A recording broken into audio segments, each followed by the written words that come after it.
welcome everyone. Thanks a lot for your presence here. We are right now in the Condensada Seminario regularly. This day, it's with us Dr. NathanMyers from the Virginia Tech. He is currently working with Vito Escarola as a PhD as a postdoctoral research in that place in the United States. So it's a very nice guy, very comfortable to work with him. He's currently working in quantum computing, but he's also working in quantum thermodynamics, in regular thermodynamics, and working even in cold atoms, right? So there are a lot of expertise. So I am very excited to see your talk. So nothing more to say. So it's your time right now. Yeah, thanks Francisco, and thanks for the nice introduction and for being such a wonderful host during my time here. Yeah, thanks everyone for coming. So today I'm going to be talking about bounding quantum simulation costs for many-body lattice models. And I apologize, unfortunately, I can't give the talk in Spanish, but maybe next time I'm here, so I'll practice up a little bit. Yeah, so first I'll start with a little bit of an outline about the main points that I'm going to touch on. First, I'll provide a little background on quantum simulation. What is it and why are we interested in it? I'll talk about the main steps we need to go through to implement quantum simulation on quantum computers for many-body models. Namely, how do we convert from a fermionic Hamiltonian to something in terms of qubits that we can actually implement on a quantum computer? And then how we can simulate the dynamics, the time evolution of this system using a method known as trotterization. Then after that, I'll talk about two benchmarks of computational cost that we use to compare our simulation costs, namely something called the poly depth and then the trotter depth. And I'll get into some definitions of those. And I'll talk about a general bound that's not necessarily model specific, that's for many-body models that we can use to look at, particularly this a bound on this trotter depth.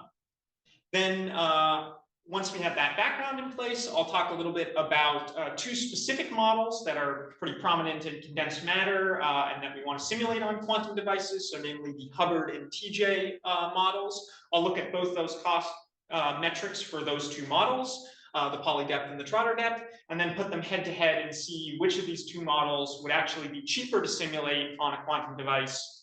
Or another way to put that is, which of these two models might we be actually able to simulate first on near-term devices that only have a small number of qubits available to them? Yeah, and I'd like to say if you have any questions at any point, feel free to stop me and go ahead and ask. So first, a little bit of an introduction to quantum simulation. The first question we have to ask ourselves is, what is quantum simulation and why are we interested in it to begin with?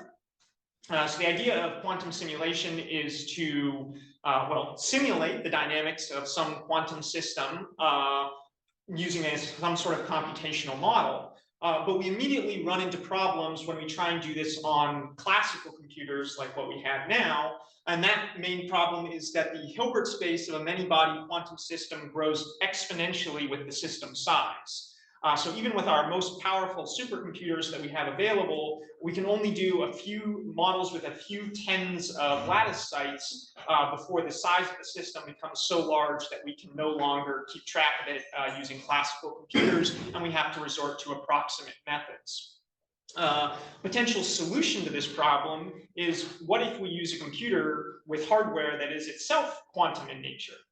In this way, we can take advantage of this exponentially large Hilbert space of one quantum system and encode the behavior of another quantum system within that system. And this way we can use this exponential scaling of Hilbert space as a form of memory advantage. This was actually one of the original motivations behind the proposal of quantum computing by Feynman. They realized that these quantum systems would become exponentially hard to simulate on computers, but nature itself evolves quantum systems in time, so that computational power must be somehow encoded in these natural processes. This is kind of a different type of quantum advantage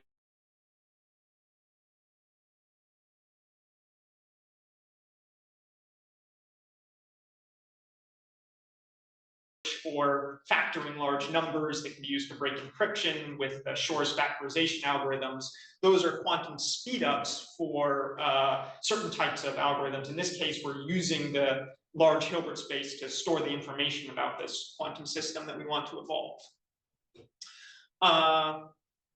So in particular, for condensed matter, some important applications of quantum simulation are the fact that we can study the behavior of strongly correlated systems.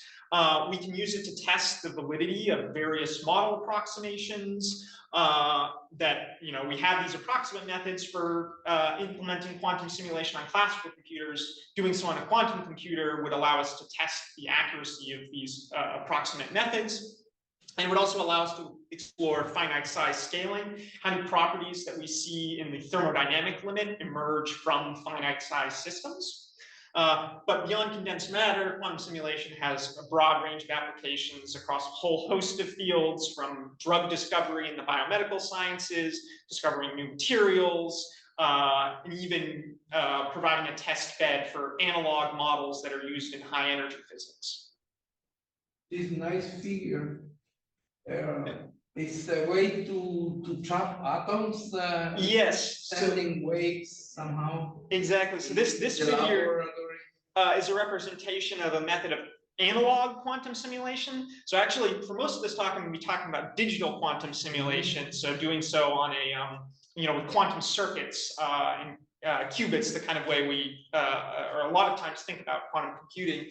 In this case, this is a picture of a more analog method where you actually trap ions in a lattice, and you actually then you have some interaction between them, and you use this to implement the Hamiltonian of the quantum system you want to evolve, and then you let this whole thing evolve in time and measure it and read out at some later point to see the time evolution of your system. So this is another method of doing quantum simulation that makes for a little prettier picture than circuit diagrams. So that's why I have that one in there.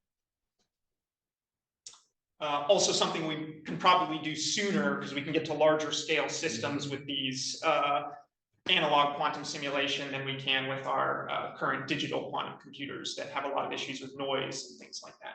Interesting would be if you can do this kind of lattice in a triangular way or hexagonal way, right?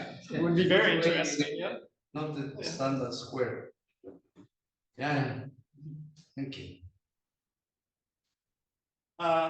So now on the topic of digital quantum simulation, so if we want to somehow encode our quantum system into a digital quantum computer, represent it in terms of qubits, what are the steps that we need to go through to do that?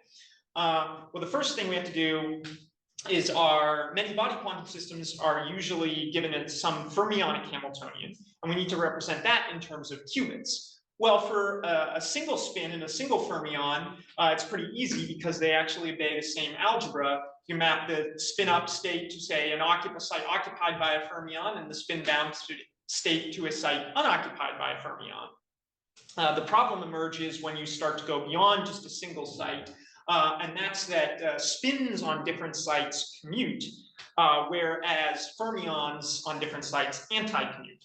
In other words, spins are bosons, whereas fermions are, well, fermions. And so we need some way to recreate the fermionic algebra using our qubits. This can be done via a method known as the Jordan-Wigner transformation. So in this case, the fermionic annihilation, creation, and number operators are mapped to Pauli operators that are acting on this. So the sigma minus, sigma plus, and sigma z operators respectively, where sigma 0 here is the identity. However, we have to deal with this anti-commutation, and so that's accomplished by attaching what's known as the Jordan-Wigner string.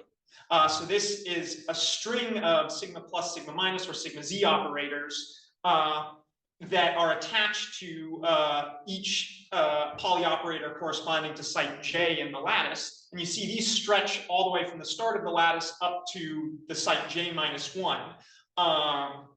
And so they encode the parity. If you plug this in, these operators, these transformed operators, into the fermionic anti-commutation relations, you see that they do successfully recreate the fermionic algebra, but they come at the cost of a local fermionic operator is mapped to this non-local string of Pauli operators, non-local in that it acts, all across at all sites on the lattice to recreate a fermionic operator that acts at a single point on the lattice. So we can already see how this might be a problem when we want to map fermionic Hamiltonians to qubit Hamiltonians, in that these Jordan-Wigner strings will start to get very large as we get to large lattice sizes, and we have to attach one of them for every single fermionic operator we have. And so this will go into one of the cost benchmarks actually both of the cost benchmarks in a way that I start talking about a little bit later on. So that's for single sites and then double sites, but what about when you have doubly occupied sites? So for a fermionic lattice site, you have essentially 4 possible configurations. It could be unoccupied, occupied spin up, occupied spin down, or it could be occupied by, doubly occupied by 1 spin up and 1 spin down. And so to account for these doubly occupied sites, we can do a mapping where we take a spinful lattice, or a lattice where each site can have both spin up and spin down on it, and we separate it into a bipartite lattice where it can either be unoccupied or occupied. And then we keep track of the spin by saying if a odd site, say, is occupied, then that counts as a spin up site. And if an even site is occupied, that counts as a spin down. So our physical lattice, each pair of these would correspond to 1 lattice site where we've now separated it to represent the spin up occupancy and spin down occupancy. So in our operator notation, that just corresponds to, we take a fermionic operator for lattice site ij in a 2-dimensional lattice that's occupied by a spin up, and we map that to the odd lattice sites. And then for the spin downs, we map it to fermionic operators on the even lattice sites. Oh, and then this kind of zigzag pattern that I have on here represents how we draw the Jordan-Wigner string that keeps track of the parity. And there's a little bit of a convention choice in how you draw that Jordan-Wigner string. As long as it hits every lattice site, you have some freedom in that. And just for the work we did here, it was most convenient to have this kind of zigzag pattern. So now we have a way of taking a fermionic Hamiltonian and encoding it in qubits. How can we then go forth and implement the time evolution on this system? And so for that, we need a way that we can decompose our general time evolution operator into some series of local gate operations that then we can implement in a quantum circuit. And this can be done using what's called the Suzuki-Trotter expansion. And so if we consider a Hamiltonian that we can decompose into a sum of local terms, for example, here I've taken some Hamiltonian that we can decompose as H1 plus H2, where these are local terms, but in principle, you can have a large number in this summation. Then our typical time evolution operator is given by e to the minus IHT. And so the Suzuki-Trotter expansion, we take this and we expand it as e to the minus IH1 T over R and e to the minus IH2 T over R, and then we raise that whole thing to the R. Now, if H1 and H2 commute with each other, this is exact at arbitrary R. But if they don't commute, this expansion is only exact in the limit that R goes to infinity. And in general, we can't assume that H1 and H2 commute. If we think that these are sums of Pauli matrices, then in principle, they won't commute very often. And so for some practical implementation, we have to truncate this series at some finite value of R, which introduces some error in our time evolution. So this error can be quantified by epsilon, which is just the difference between the trotterized time evolution operator at some finite R and then the actual time evolution operator, and then we take the norm of that difference. So now we have our way of implementing our qubit Hamiltonian, and we have a way of time evolving it. And we're starting to get an idea of what simulation costs might be associated with this. We have this Jordan-Wigner string. That means we might need to map to some large number of Pauli matrices. And we also have this error introduced in our time evolution, epsilon, which requires us to repeat many, many Trotter steps if we want to reduce this epsilon down to some small value. So in this section, I'll now codify these costs a little bit more explicitly. So specifically, we'll talk about poly depth, which we define as the maximum number of poly operators needed to represent any one term of the qubit mapped Hamiltonian. And if we have a Jordan-Wigner transformed fermionic Hamiltonian, then this poly depth is typically dominated by the Jordan-Wigner string. And in the worst case scenario, each of these fermionic operators is mapped to order n poly operators, where n is our total number of lattice sites. So this is an exponential scaling as we grow to larger and larger lattices. And so we can already see that this might become a bit of an issue. Now, the Jordan-Wigner string can be reduced, and there's a whole field of work on finding more compact mappings than Jordan-Wigner, but these mappings generally rely on introducing non-local quantum gates that we can apply. And so we run into a price of non-locality, whichever way we slice this. Either the non-locality is encoded in the Jordan-Wigner strings and having these long, a single local fermionic operator mapped to a non-local series of qubit operators, or we have non-local quantum gates that we can take advantage of. For this work, we stuck with assuming that we have local gate operations, and we use the Jordan-Wigner mapping for simplicity. Then the Trotter depth, our other cost benchmark, is the minimum number of Trotter steps that we need to reduce the error in the time evolution operator below some threshold epsilon. So recall, this is our definition for epsilon. Now there's been a lot of work finding upper bounds on this for general Hamiltonians. And it's been shown that if you can decompose your Hamiltonian into a sum over some series of local terms here, h gamma, and the sum goes to capital gamma, that the Trotter depth scales with the sum of the norms of each of these individual terms. But there was a recent work by Childs et al. That showed that this is actually, as a scaling argument, an overestimate, and can be reduced by accounting for the fact that some of these h gammas might commute with each other. Recall that the Trotter expansion is exact at arbitrary number of Trotter steps if the terms we're decomposing the Hamiltonian into commute. So this doesn't have any commutation in it and just assumes everything doesn't commute and kind of gives us a worst case scenario. Whereas here, Childs and his co-authors show that a more tight bound is given by the sum over the norm of the commutators of each of these decomposed terms in the Hamiltonian. And then tau here is just our actual evolution time, our simulated evolution time, and epsilon is, again, this error threshold. So generally, a little bit later on, when I show plots of the Trotter depth, I'll represent it as r epsilon over tau squared, which is a unitless representation of the Trotter depth. So now that we have our cost benchmarks in place, let's think about specifically fermionic lattice models and see if we can get a little more intuition into this commutator bound. So first, we'll assume we have some fermionic lattice Hamiltonian that's been Jordan-Wigner transformed such that it now consists of only Pauli matrices. So we have n total lattice sites, in this case, potentially, two-dimensional, could be one-dimensional, two-dimensional, and so forth. And then we further decompose that into each of these local terms in the Hamiltonian into terms that consist of only products of Pauli matrices. We can then define this A object here, which is the sum over the commutators of each of these terms that consist only of Pauli matrices. And this way we make sure we capture all of the potential non-commutation that might exist within this decomposed Hamiltonian.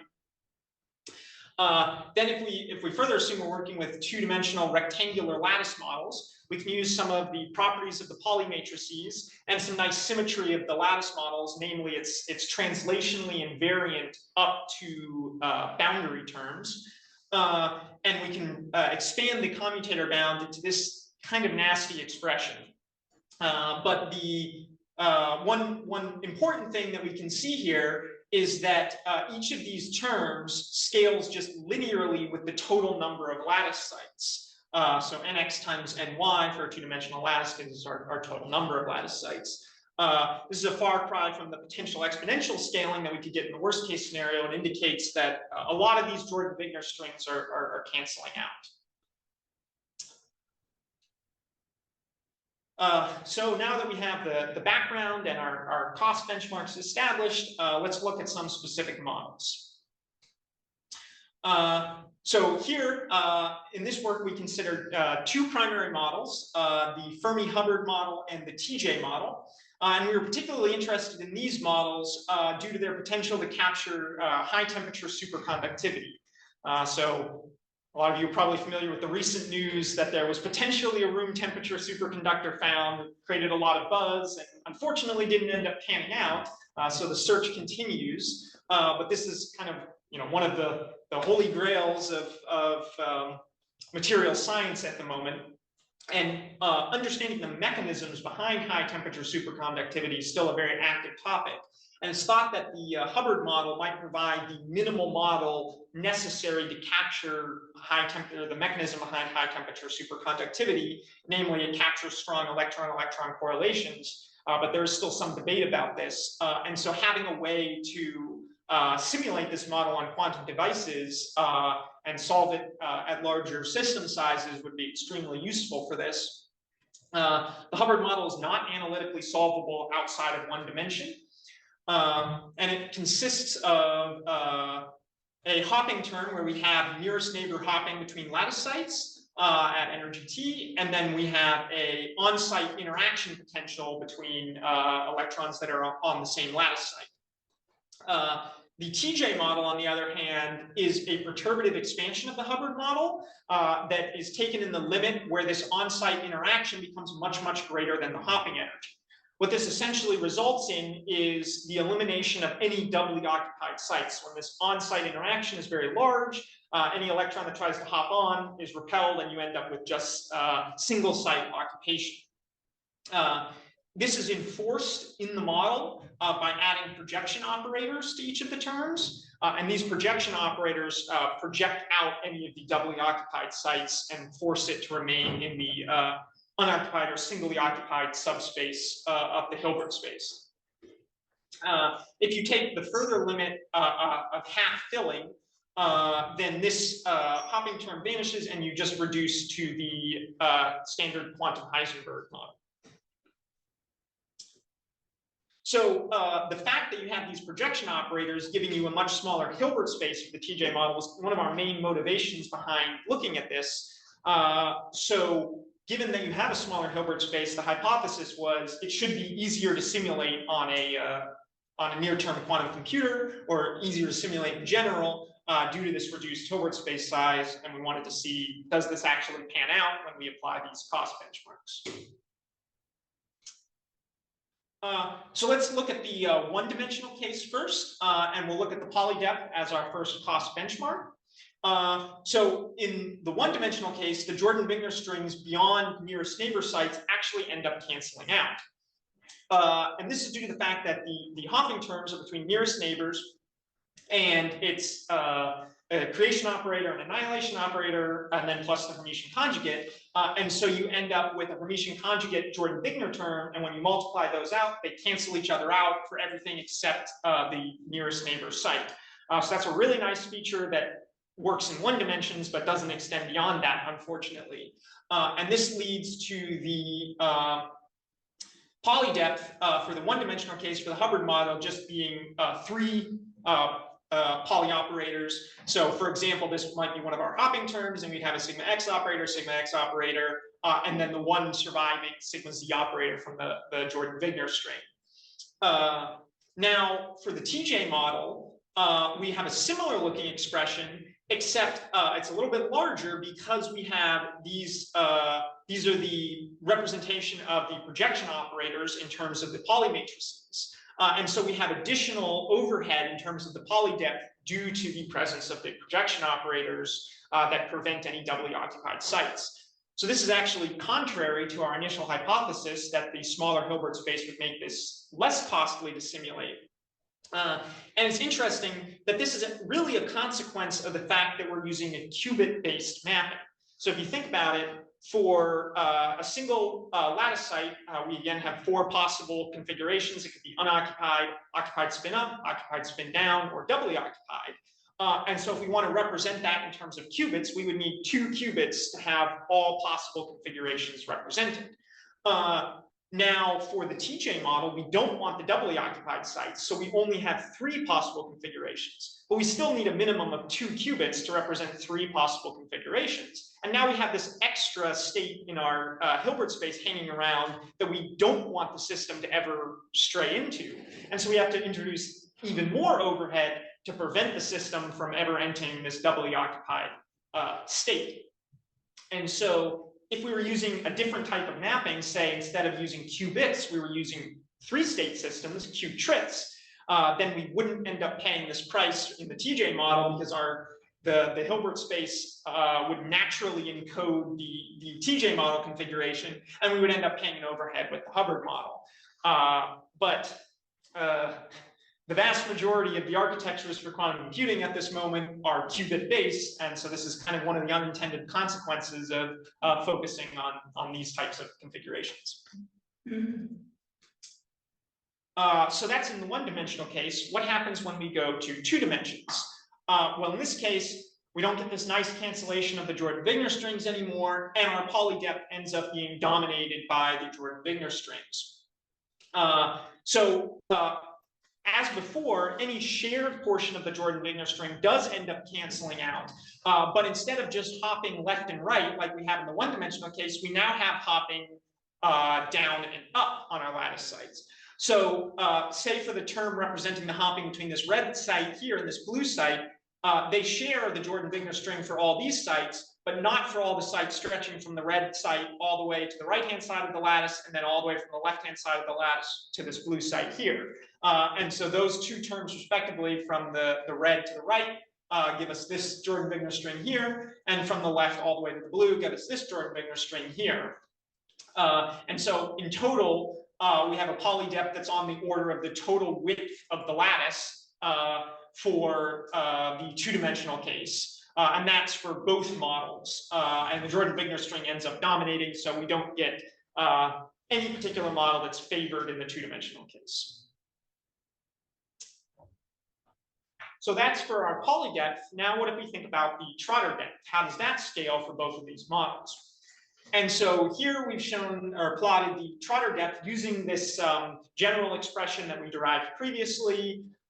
We've calculated the Trotter depth for each of these models as a function of, for the Hubbard model, the on-site interaction potential and the hopping energy, and then the total number of lattice sites. And for the TJ model in terms of J, the spin-spin interaction, T, the hopping energy, and N, the total number of lattice sites. And the red lines give the 2-dimensional results, the blue lines the 1-dimensional results, and the dotted lines are for periodic boundary conditions, and the solid for open boundary conditions. And so the general conclusions we can make from this is that the Hubbard model scales, the Trotter depth scales linearly with U and quadratically with T, whereas the TJ model scales quadratically with both J and T. And the reason for this difference is the fact that this J here arises out of this perturbative expansion we take from the Hubbard model and is actually a function of both T and U hidden inside J, and that accounts for this, or results in this quadratic scale. In terms of scaling with N, we see that both models scale linearly with N, which is what we expected from our general expression where we saw that things scaled linearly with N in terms of, due to the fact that we could take advantage of these nice properties of the lattice to get these, to get this general expression. So I want to take a little side note here and talk about comparing 2 different bounds for the Trotter depth. So I mentioned at the beginning there was kind of this one norm bound that was kind of a larger estimate given by the scaling arguments, and then there was this more recent commutator bound that provided a tighter bound. So our question was, is this always the case that the commutator bound is a tighter result than the one norm bound? So for that, we compare the ratio of the one norm bound and the commutator bound for both the Hubbard and TJ model, again, as a function of our model parameters and of the total number of lattice sites.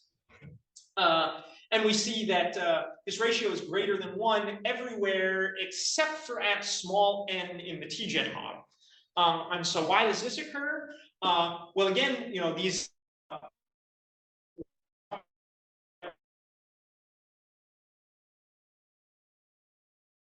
necessarily account for prefactors.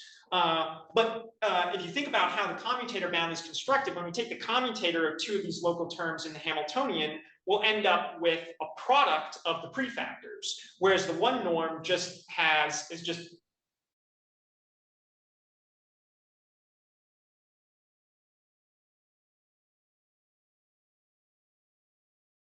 scaling with n and giving us a better bound from the one norm bound. So that's just a reminder to keep in mind, especially when we're working with small system sizes, which is what our near-term quantum computers will likely be able to do. We need to make sure we're keeping in mind the prefactors, because those might actually matter in these cases.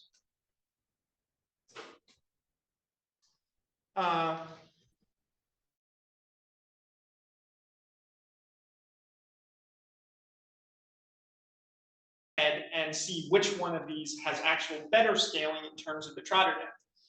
Well, it's not super straightforward actually to do an apples-to-apples comparison between the Hubbard and TJ models, because they have different parameters associated with them, namely U for the Hubbard model and J for the TJ model. If we naively treat U and J on the same footing and plot the Trotter depth as a scaling of both of those parameters, it looks like the TJ model is significantly worse by about 2 orders of magnitude in terms of the Trotter depth than the Hubbard model is.